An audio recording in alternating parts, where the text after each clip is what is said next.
যা চিমনি কখনো সার্ভিস করেন না, দেখুন এই একটা চিমনির ভিতরে প্রায় 3-4 বছর পর সার্ভিস করছে। চিমনির ভিতরে কিভাবে তেল হয়েছে।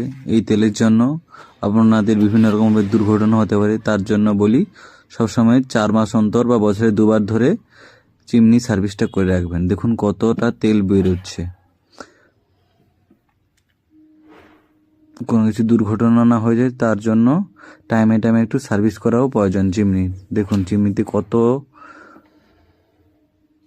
লিটার তেল জমা হয়ে গেছে। আপনারা খেয়ে থাকেন এই তেলগুলো, এই জমে গেছে। বাবা কত তেল।